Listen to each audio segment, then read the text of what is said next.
Hi hello नमस्कार. मी तेजस्विनी तुम्हा सर्वांचं आपल्या चॅनेलवरती पुन्हा एकदा मनापासून स्वागत आहे. सर्वांना श्री स्वामी समर्थ. आय होप की तुम्ही सगळेजण मस्त आणि मजेत असाल. स्वामी महाराज तुम्हा सर्वांच्या मनातल्या चांगल्या इच्छा पूर्ण करू देत. तर आजचा हा जो व्हिडिओ आहे तर तो शेवटपर्यंत नक्की कंटिन्यू करा आणि व्हिडिओ तुम्हाला कसा वाटला ते सुद्धा कमेंट करून मला नक्कीच सांगा. आणि जर व्हिडिओ तुम्हाला आवडला असेल तर चॅनेलला लाईक शेअर आणि सबस्क्राईब करायला मात्र विसरू नका. तर चला तर मग आजच्या व्हिडिओला सुरुवात करूयात.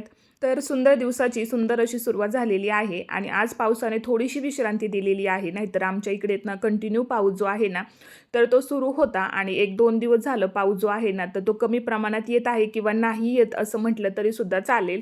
पण आभाळ मात्र सारखंच येत आहे तर त्याच्यामुळे मग सगळं काम जे आहे तर ते आवरायला सुद्धा छान वाटतं. नाहीतर पाऊस सुरू असला ना की काय करावं आणि काय नाही असाच प्रश्न पडतो. सतत बाहेर ये जा करावी लागते आणि त्यामुळे सगळीकडेच खूप अशी चिकचिक होऊन जाते. तर आता पाऊस तर उघडलेला आहे तर मग म्हटलं चला आता आपली जी काही राहिलेली कामं आहेत तर ती आवरायला घेऊयात. तर आता जीविका तर गेलेली होती स्कूलला. ती गेल्यानंतर मग मी माझा स्वयंपाक जो आहे तर तो आवरायला घेतला. तर सगळ्यात आधी दूध वगैरे गरम करून घेतलं. आता चपात्या वगैरे तर झालेल्याच असतात कारण की जीविकाचा टिफिन मला द्यायचा असतो. पण आता यांची फरमाईश होती की आपल्या जेवणामध्ये येत ना तू राजम्याची भाजी आणि जो राईस असतो तर तो बनवून घे म्हणून. तर आता सकाळी तर बघा मला काही एवढं जमत नाही कारण की जीविकाचा टिफिन वगैरे द्यायचा असतो आणि तिच्या स्कूलमध्ये कसं एक टाईम टेबलच आहे की मुलांना कोणत्या भाज्या वगैरे द्यायच्या किंवा स्नॅकमध्ये काय द्यायचं. या सगळ्या गोष्टी ज्या आहेत ना तर त्या चार्टमध्ये असतात आणि जसे आपल्या आठवड्याचे दिवस असतात त्यानुसार तो चार्ट आपल्याला फॉलो करावा लागतो. तर त्याच्यामुळे मग सगळं तिला व्यवस्थित टिफिनमध्ये द्यावं लागतं आणि हे सगळं सकाळचं आवरायचं म्हटलं तर मग बाकीचा जो स्वयंपाक आहे तर तो काही मला इतका पटकन आवरून होत नाही. त्याच्यामुळे मग सगळ्यात आधी मी तिचं आवरून देते आणि त्यानंतरनं मग आमचा जो स्वयंपाक असतो तर तो मी बनवायला घेते.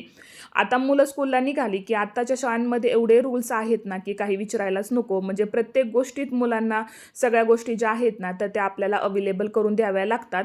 अगदी नेल्स कट करण्यापासून तर एखाद्या वेळेस जर तिची रिबीन वगैरे सुद्धा केसांना बांधायची वगैरे राहिली तरीसुद्धा लगेचच स्कूलच्या ग्रुपवरती मेसेज येतो. तर त्याच्यामुळे मग असं वाटतं की आपणच सगळं तिला व्यवस्थित असं रेडी करून पाठवलं तर मग पुन्हा ती झंझटच नको म्हणून मग सगळं आधी मी तिचं आवरते. आता यांना नाश्त्यामध्ये मग मी आज बनवून दिलेला होता ज्यूस आणि जीविकासाठी थोडीशी शेपूची भाजी बनवलेली होती. तर मग तीच भाजी चपाती मग मी त्यांना नाश्त्यामध्ये सुद्धा दिली. तर आता आमच्या इथे असं असतं की अंघोळ वगैरे झाल्यानंतर सगळ्यात पहिल्यांदा सगळ्यांना येत ना जेवायला लागतं. म्हणजे पहिल्यांदा नाश्ता वगैरे लागतो आणि त्यानंतर मग त्यांची बाकीची कामं सुरू होतात. तर आता सगळ्यांच्या घरी असं असतं का मला कमेंट करून नक्कीच सांगा. अंघोळ वगैरे झाली की सगळ्यात आधी नाश्त्याची तयारी करून द्यावी लागते. तर मग सकाळची गडबडीत तर काही जमत नाही म्हणून मग म्हटलं चला आपण जीविका गेल्यानंतरच राजम्याची भाजी वगैरे बनवायला घेऊयात. तर आता इथे तिच्यासाठी फोडणीचं वरण मी बनवलेलं होतं कारण की मग ती स्कूलवरून आली की तिला थोडंसं काही खावंसं वाटलं तर मग वरण भात रेडी असला तर मग ती आल्यानंतर तिला गरम वगैरे करून दिलं तर ती सुद्धा थोडंफार जेवून घेते. म्हणून मग इथे मी वरण बनवलेलं आहे आणि जीविकाच्या आजोबा मग दूध वगैरे घालून आले की त्यांना सुद्धा जेवण लागतं आणि मग त्यांचं कसं असतं की ते एकदाच पोटभर जेवतात. दुपारी शक्यतो म्हणजे ते जेवण सुद्धा करत नाहीत. सकाळचं एकदा पोटभर त्यांचं जेवण झालं की मग दुपारी ते कधी खातात किंवा नाही सुद्धा खात. त्याच्यामुळे मग असं असतं की एकदाच ते नाश्ता न करता जेवण करतात. त्याच्यामुळे मग एकदाच असं पोटभर जेवण दिलं तर मग आपल्याला सुद्धा बरं वाटतं. तर त्याच्यामुळे मग असं वाटतं की चला एकच टाईम आपण जेवढा काही सकाळचा स्वयंपाक आहे तर तो मी आवरून घेत असते. कारण की मग एकदाच ते पोटभर जेवतात परत मग काही त्यांचं जेवण वगैरे नसतं. त्याच्यामुळे सगळं मी सकाळीच असं रेडी करून ठेवत असते. आणि मग आता इथे वरण झालेलं होतं तर मग म्हटलं चला इथे राजम्याची भाजी बनवायला घेऊयात. तर आता मी ज्या पद्धतीने बनवते तर याची रेसिपी मी ऑलरेडी शेअर केलेली आहे. त्याच्यामुळे मग आता या व्हिडिओमध्ये मी काही ती तुमच्यासोबत शेअर केलेली नाही. आणि आता इथे मी फक्त ग्रेव्ही वगैरे जी आहे तर तीच मी बनवून घेत असते. अगदी नॉर्मल आपण ज्या पद्धतीने बनवतो तर त्याच पद्धतीने मी बनवते. तर आता इथे मिक्सरमध्ये ना मी टोमॅटोची जी पेस्ट असते तर ती बनवून घेणार आहे आणि त्यानंतर मग भाजी वगैरे म्हटलं फोडणीला द्यावी. तर आता राजमा वगैरे जो आहे तर तो मी शिजून वगैरे घेतलेला होता कुकरमध्ये. तर त्याच्यामुळे मग म्हटलं आता फक्त फोडणी जी आहे भाजीची तर ती देऊन घ्यावी. तर आता इथे वरण वगैरे सुद्धा माझं झालेलं होतं आणि त्यानंतरनं लगेचच मग त्याच गॅसवरती मग म्हटलं भाजीसुद्धा बनवून घ्यावी. आता सगळ्यांचं कसं असतं बघा प्रत्येकाच्या घरी आवडीनुसारच जेवण जे आहे तर ते बनत असतं. कोणाला काय आवडतं किंवा कोणाला काय आवडत नाही हे प्रत्येकाला माहिती असतं आणि त्यानुसारच आपण आपल्या घरामध्ये स्वयंपाक जो आहे तर तो बनवत असतो. आता प्रत्येकाच्या घराच्या पद्धती वेगवेगळ्या असतात आणि आता इथे मग मिरचीचा जो खरडा आहे तर तो सध्या सगळ्यांचाच फेवरेट झालेला आहे. आमच्या इथे सगळ्यांनाच खरडा खायला भरपूरच जास्त आवडतं. आवडते. त्याच्यामुळे रोज जरी खरडा बनवला ना तरीसुद्धा ते खाण्यासाठी कोणीच कंटाळत नाही. आणि सकाळची माझी ही धावपळ असते बघा, की पूर्ण वेळ जो आहे ना माझा तो किचनमध्ये जातो सकाळचा. कारण की प्रत्येकाच्या आवडीनिवडीनुसार बनवायचं म्हटलं की वेळ हा लागतोच. तर आता इथे भाजी वगैरे सुद्धा मी बनवून घेतली आणि म्हटलं जोपर्यंत खरडा होतोय तर तोपर्यंत इकडे मग मी राईस जो आहे तर तो मी बनवायला घेतला. आता नॉर्मल जी फोडणी असते तेलामध्ये जिरी, कढीपत्ता किंवा जे काही खडे मसाले वगैरे असतात तर ते मी टाकून घेतलेले आहेत. आणि त्यानंतर मग जो बिर्याणीचा तांदूळ असतो तर तो मी इथे घेतलेला आहे. आता मी डीमार्टमध्ये गेले की तिथून मग येताना मी 1 किलो तांदूळ जो आहे जो की बासमती राईस वगैरे असतो किंवा त्याच्यामध्ये सुद्धा बरेचसे प्रकार असतात, तर दरवेळेस मी वेगवेगळं घेऊन येते जेणेकरून आपल्याला सुद्धा समजेल की कोणता तांदूळ कशा पद्धतीचा आहे. तर आता इथे मी कुकरसुद्धा लावून घेतलेला आहे लगेचच, जेणेकरून मग सगळा स्वयंपाक रेडी वगैरे असला की मग जेवण वगैरे सुद्धा पटकन मग सगळ्यांना मला वाढता येतं. आणि आता बघा ज्यावेळेस आपण असं घरामध्ये काम करत असतो ना तर बऱ्याच जणांचं असं म्हणणं असतं की गृहिणींचं कसं असतं, फक्त थोडंसं घरातलं काम आवरलं की दिवसभर त्या मोकळ्याच असतात. तर मला असं वाटतं की एक माणसासाठी सुद्धा स्वयंपाक करावा म्हटलं तरी तेवढाच वेळ लागतो आणि 10 माणसांसाठी करायचा असेल तरी सुद्धा तेवढाच वेळ लागतो. आणि भांडी जेवढी पडायची तेवढी ती पडतातच. मग तुम्ही एकासाठी स्वयंपाक करा किंवा 10 जणांसाठी करा. पण म्हणणाऱ्याचं कसं असतं की दिवसभर रिकाम्याच असतात, घरात तर असतात. पण जे करतं ना त्यालाच माहिती असतं की आपल्याला किती वेळ लागतोय किंवा किती वेळ आपण स्वयंपाकासाठी तिथे किचनमध्ये देत असतो. तर आता इथे बघा मिरचीचा खरडासुद्धा माझा बनवून झालेला होता, म्हणून मग इथे वरुट्याने जे आहेत ना तर ते मी ते असं मॅश करून घेत असते. आता तांब्याने केलं तरी सुद्धा चालतं, पण जर वरुट्याने केलं तर ते पटकन अगदी व्यवस्थित असं मॅश होतं. आणि आपल्या मिरच्या जर व्यवस्थित अशा शिजलेल्या असतील ना तर तो खरडा अगदी पटकन होतो, जास्त वेळ सुद्धा लागत नाही. आणि मग पुन्हा एकदा मी त्याला असं परतून घेत असते. आणि जर तुम्ही बाजरीची भाकरी किंवा जर ज्वारीची भाकरीसोबत हा खरडा खात असाल ना तर त्याची चव अगदी दुपटीने वाढते. आणि सध्या आमच्या इथे सगळ्यांनाच खरडा जास्त आवडतोय, त्याच्यामुळे जेव्हा कधी संपेल त्यावेळेस लगेचच मला सांगितलं जातं की उद्या आपला खरडा बनवून ठेव. तर आता इथे खरडा वगैरे बनवला आणि मग म्हटलं भाजीसुद्धा माझी रेडीच होती. तर मग म्हटलं चला आता स्वयंपाक आपला होतच आलेला आहे, तर मग म्हटलं बाकीची किचनमधली जेवढी काही कामं आहेत तर तीसुद्धा आवरून घ्यावीत. तर आता मला हॉलचीसुद्धा क्लिनिंग करायची होती. आणि आता क्लिनिंग तर मी जास्त काही आज करणार नव्हते, फक्त जे काही आपलं वरवरचं डस्टिंग वगैरे असतं तर मग म्हटलं तेच आधी आपण करून घेऊयात. कारण की आता ही रोजची क्लिनिंग करणं तर बघा काही आपल्याला चुकत नाही. म्हणजे दिवसभर आपण जरी घरातली क्लिनिंग केली तरीसुद्धा ती काही संपत नाही.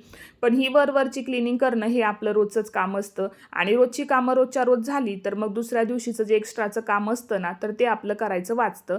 तर म्हणून मग जीविका स्कूलला गेल्यानंतर सगळं जे काही घरातलं काम असतं ना तर ते मी आवरायला घेत असते. तर आदल्या दिवशी आहेत ना मी शेंगा फोडलेल्या होत्या, तर ते सुद्धा पोतं वगैरे मी इथेच आणून ठेवलेलं होतं, म्हणून मग ते सुद्धा पुन्हा मग मी आतमध्ये ते नेऊन ठेवलं. कारण की एकदा जर ते इथं हॉलमध्ये राहिलं ना तर मग ते तिथेच राहून जातं. त्याच्यामुळे मग म्हटलं चला ते सुद्धा आवरून घेऊयात. आणि जीविकाने बघा सगळ्या भिंतींवरती असे जे स्टिक करण्याचे कागद वगैरे असतात ना तर ते लावून ठेवलेले होते. आणि तिचं असं म्हणणं होतं की डेली रुटीन मी फॉलो करणार आहे, म्हणजे संध्याकाळी झोपल्यानंतरनं ब्रश करणं किंवा आल्यानंतरनं चेंज वगैरे करणं, संध्याकाळी फ्रेश वगैरे होणं, अशा पद्धतीचं रुटीन, त्यानंतरनं लंच डिनर असं सगळं तिने त्या चार्टमध्ये लिहिलेलं होतं आणि सगळं भिंतींवरती असं स्टिक करून ठेवलेलं होतं. तर आता सध्या तर ती ते रुटीन फॉलो करते, पण आता ते किती दिवस राहणार आहे ते काही मला माहिती नाही. पण म्हटलं चला आता तिची आवड आहे तर करूयात, जसं तिला आवडेल तसं त्या पद्धतीने ती करेल. आता ते किती दिवस ती फॉलो करते तर आता ते काही कोणी सांगू शकत नाही, पण आता म्हटलं चला तिची इच्छा आहे तर करूयात. आणि थोडंसं मुलांना मग थोडंसं असं चेंज असलं तर मुलंसुद्धा छान खुश राहतात आणि सगळ्या गोष्टी अगदी त्या आनंदाने सुद्धा करत असतात. आणि मग लहानपण शेवटी एकदाच असतं, ते काही पुन्हा मिळत नाही, म्हणून मग म्हटलं की चला. तर आता किचनमधली थोडीफार कामं राहिलेली होती, पण त्याआधी म्हटलं कपड्यांच्या घड्या वगैरे घालून घेऊयात. कारण की मग एकदा राहिलं की ते राहूनच जातं. आणि दिवसभर बघा घरामध्ये आपली काही ना काही कामं जी आहेत ना तर ती सुरूच असतात. आपल्या हाताला काही दम नसतो. एक काम झालं की दुसरं काम, दुसरं काम झालं की तिसरं काम, असं दिवसभर आपलं रुटीन जे आहे तर ते चालू राहतं. पण म्हणणाऱ्यांचं असं म्हणणं असतं की दिवसभर घरामध्ये कामं तरी काय असतात. पण आता जे काम आहे तर ते आपल्याला तरी करावंच लागणार आहे. त्यामुळे जसं दिसतं तसं नसतं, शेवटी जे करतं तर तेच त्यांनाच ते माहिती असतं की दिवसभर आपण किती घरामध्ये काम जे आहे तर ते करत असतो. तर आता इथे सगळ्या कपड्यांच्या वगैरे घड्या घातल्या आणि प्रत्येकाच्या कपाटामध्ये कपडे ठेवून दिली की मग दुसऱ्या दिवशी प्रत्येकाला ज्याची त्याची वस्तू जी आहे तर ती सापडते. नाहीतर मग इकडे तिकडे कपडे ठेवली की मग सकाळी सुरुवात होते की हे कुठं ठेवले ते कुठं ठेवले. त्याच्यापेक्षा मग असं वाटतं की चला थोडा वेळ आपला एक्स्ट्राचा गेला ना तरी सुद्धा चालेल, पण सगळ्या गोष्टी जागच्या जागेवरती ठेवल्या की मग त्या प्रत्येकाला सापडतात सुद्धा. तर आता इथे येत ना इस्त्रीचे कपडे वगैरे सुद्धा आलेली होती, तर मग म्हटलं चला ती सुद्धा मोजून वगैरे घेऊयात. कारण की मग एखादा शर्ट वगैरे इकडे तिकडे गेला तर मग आपल्या सुद्धा लक्षात राहत नाही आणि मग थोड्या दिवसांनी मग पुन्हा ते लक्षात आलं तर मग आपल्याला सुद्धा त्यांना बोलता येत नाही लॉन्ड्रीवाल्यांना. तर त्याच्यामुळे मग म्हटलं आधी सगळं व्यवस्थित असं मोजून वगैरे घ्यावं. आणि आता कपाटामध्ये सगळे कपडे मी व्यवस्थित असे सेट केलेले आहेत, तर त्याच्यामुळे मला सुद्धा ऑर्गनाईज करताना छान वाटतं आणि सगळ्या गोष्टी जिथल्या तिथे आपण ठेवल्या ना तर मग समोरच्याला सुद्धा सगळ्या गोष्टी व्यवस्थित सापडतात. मग भलेही आपण तिथं असो किंवा नसो. तर आता सगळं ते आवरून घेतलं आणि त्यानंतर मग घरं वगैरे झाडायला घेतली. आता सकाळची घरं वगैरे झाडणं हे सगळं जास्त माझ्या आवडीचं काम असतं, कारण की सकाळचं घरातली आवरावर करताना येत ना मला खूपच जास्त छान वाटतं. कारण की कसं सकाळचं बघा एकदा छान असं घर वगैरे आवरून ठेवलं ना तर दुपारी जीविका येईपर्यंत ते सगळं अगदी व्यवस्थित आहे तसंच राहतं आणि ती आल्यानंतर मग पुन्हा घर जे आहे तर ते पुन्हा आहे त्या परिस्थितीत येतं. पण दुपारपर्यंत तरी आपलं घर जे आहे ना तर ते व्यवस्थित आणि टापटीप राहावं असं मला निदान तरी वाटतं. तर त्याच्यामुळे सगळी क्लिनिंग जी आहे ना सकाळची तर ती मी आवरून घेत असते आणि सकाळचं हे क्लिनिंगचं काम करायला येत ना मला खूपच जास्त आवडतं. त्यानंतर मग म्हटलं चला भाजी वगैरे झाली का बघूयात, कारण की आता जोपर्यंत माझी क्लिनिंग होती ना तोपर्यंत इकडे माझी भाजी सुद्धा बघा बनवून तयार असते आणि मग असं काम जे आहे तर ते सकाळचं मी मॅनेज करत असते. तर आता इथे ना बघा माझी राजम्याची जी भाजी असते ना तर ती सुद्धा इथे बनवून तयार झालेली आहे आणि अशी भाजी खायला येत ना खरंच खूप छान वाटते आणि त्याची टेस्ट सुद्धा खूपच छान येते आणि ही भाजी खायला येत ना यांना खरंच खूप जास्त आवडतं. तर यांच्यासाठीच खरं तर मी स्पेशली ही भाजी जी आहे तर ती बनवलेली होती. आणि आता मग म्हटलं चला भांडी वगैरे जी आहे तर ती सगळी क्लीन करून घेतली. आधी भांडी वगैरे क्लीन केली ना की मग ओटा जो आहे तो मला व्यवस्थित असा क्लीन करून घेता येतो, कारण की सिंकमध्ये जर भांड्यांचा पसारा असेल ना तर मला खूपच जास्त गोंधळल्यासारखं होतं. त्याच्यामुळे माझं नेहमी असंच असतं की पहिल्यांदा आधी सिंकमधली भांडी वगैरे क्लीन करून घ्यायची आणि त्यानंतरच मग गॅसची जी शेगडी आहे किंवा जो किचन ओटा वगैरे आहे तर तो मी क्लीन करून घेत असते. म्हणजे कसं ओट्यावरती थोडंसं सुटसुटीतपणा असला किंवा ओटा असा मोकळा असला ना तर मग क्लिनिंग करायला सुद्धा छान वाटतं आणि रोजचीच ही क्लिनिंग जी आहे तर ती काही आपली चुकत नाही. त्याच्यामुळे एक रुटीन सुद्धा आपलं सेट झालेलं असतं की उठल्यानंतर पहिल्यांदा कोणतं काम करायचं आहे किंवा आता हे काम झाल्यानंतर दुसरं काम कोणतं. या सगळ्या गोष्टी ज्या आहेत ना तर मग त्या करायला सुद्धा सोप्या जातात आणि सगळं जर आपलं व्यवस्थित असं नियोजन असेल ना कामाचं तर मग कामं करायला सुद्धा काहीच वाटत नाही आणि एकदा या रुटीनमध्ये आपण बसलो की मग सगळं अगदी व्यवस्थित होऊन जातं.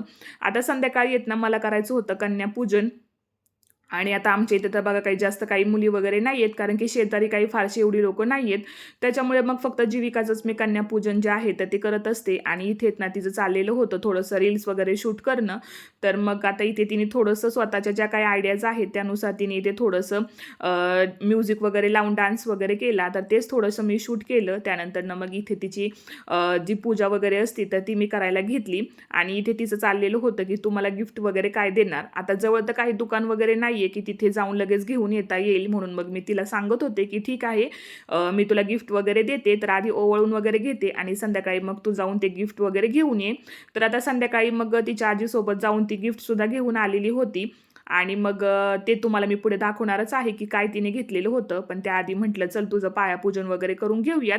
आणि आता तिला गिफ्ट वगैरे म्हटलं तर मग तिला खूपच जास्त आनंद होतो की तिला कोणी काय गिफ्ट देणार आहे, तर ते तिला खूपच जास्त आवडतं पाहायला. तर मग आधी म्हटलं पायापूजन वगैरे करून घेऊयात आणि संध्याकाळी मग ती जाऊन गिफ्ट वगैरे घेऊन येईल. तर इथे छान तिने असे गुलाबाच्या पाकळ्या वगैरे ज्या आहेत तर त्या पाण्यात तिने टाकलेल्या होत्या आणि मग म्हटलं चला आता तिची इच्छा आहे तर सगळ्या गोष्टी तिच्या मनानुसारच मग मी केल्या. आणि असं म्हणतात की नवरत्नामध्ये मुलींचं जे आहे तर ते पायापूजन वगैरे करावं किंवा मुलींना भोजन वगैरे करावं असं म्हणतात. आता आमच्या इथे जास्त मुली वगैरे नाही आहेत आणि शेजारीही जास्त नाही आहेत, त्याच्यामुळे मग मला ते काही जमलंच नाही. पण जर आपल्याला जमत असेल ना तर आपण निदान 5 किंवा 7 मुली ज्या आहेत तर त्या जेवणासाठी बोलवल्या पाहिजेत. त्यांना त्यांच्या आवडीच्या ज्या काही वस्तू आहेत तर त्या त्यांना गिफ्ट म्हणून दिल्या पाहिजेत. पण आता ते काही मला शक्य नव्हतं, त्याच्यामुळे मग फक्त एकच कन्येचं जे पूजन आहे तर ते मी केलं आणि त्यानंतर छान असं तिचं पायपूजन वगैरे सुद्धा करून घेतलं. त्यानंतर तिचा आशीर्वाद सुद्धा घेतला आणि ते पाहून तिला खूपच जास्त आनंद झाला. आता संध्याकाळी ती गेली होती बाहेर, तिथून बघा ती हे जे गिफ्ट आहे तर ते घेऊन आलेली होती आणि तिच्या आजीकडून तिने हे गिफ्ट घेतलेलं होतं आणि हे वॉच तिला जास्तच आवडलेलं होतं. तर मग तेच ती घेऊन आली आणि मला सुद्धा छान वाटलं आणि याची क्वालिटी सुद्धा छान आहे आणि तिच्या हातामध्ये तर ते अगदी सुंदर दिसत होतं. तर चला, आय होप की आजचा हा जो व्हिडिओ आहे तर तो तुम्हाला आवडला असेल. व्हिडिओ आवडला असेल तर चॅनेलला लाईक, शेअर आणि सबस्क्राईब मात्र नक्की करा. उद्या पुन्हा भेटूयात अशाच एका नवीन व्हिडिओसोबत. तोपर्यंत सर्वांना श्री स्वामी समर्थ.